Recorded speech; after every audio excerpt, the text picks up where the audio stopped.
Someone ever hurt you deeply and you feel justified in holding an angry grudge or a hard feeling against them? Perhaps you've been holding on to that offense for a long time. If so, there's something I want you to remember today. The main person that's hurt by your offense is not the other person, it's you. In Genesis chapter 50 is the story of Joseph. Because of the jealousy of his brothers, Joseph was thrown to the bottom of a well. He became a slave in Egypt. He spent 13 years in a prison dungeon. Yet he chose to forgive his brothers and welcome them into the prosperity God had given him. Instead of taking revenge against his brothers, Joseph told them, "You meant it for evil, but God meant it for good." That's amazing. I'm not sure I could have done that. Job found a wonderful reversal of his fortunes when he prayed for his friends. Even though they had spent many days badgering him and criticizing him and accusing him. And in the book of Ruth, chapter 1, is the story of grief, a story of uncertainty. Naomi and Ruth had a terrible time after their husbands died, yet God gave them a wonderful new beginning when they moved back to Judea. And in John chapter 4 and chapter 8, you'll read the stories of the Samaritan woman at the well and the woman caught in adultery.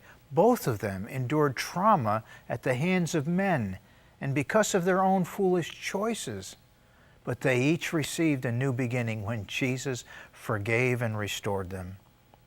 In 1 Kings chapter 17, the widow at Zarephath faced severe financial lack. She faced severe and certain starvation, not only for her but for her son. But she found God's supernatural provision, a huge new beginning, when she sacrificially obeyed the words of the prophet Elijah. When she met his need by faith, her barrel of meal, her jar of oil, it never ran dry throughout the famine. And supernaturally, it sustained her. Not only sustained her, but it sustained her entire household and Elijah for 3 years. Read it. In Acts chapter 7, Stephen, one of the disciples, forgave those who were stoning him to death. He said, "Lord, don't hold this sin against them." You know, this act of forgiveness was one of the primary reasons that led to the conversion of the Apostle Paul. Paul went on to conduct mission trips around the world. He eventually wrote 2/3 of the entire New Testament. And the greatest act of forgiveness was Jesus.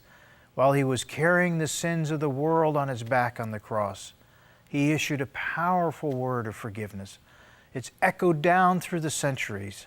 He said, "Father, forgive them, for they know not what they're doing." So remember this when you're tempted. When you're tempted to feel offended, when you're tempted to hold on to offenses that others have caused you, follow the example of Jesus and the other biblical heroes and forgive those who have treated you unjustly. I'm not saying forgiveness is easy. Let's be honest with each other. It isn't. But your ability to forgive those who have offended you, who have done you wrong, it's an essential key to your own new beginning. Your winter season is going to go on forever unless you make a decision to forgive everyone who's hurt you. So go ahead, make that decision. Release those offenses.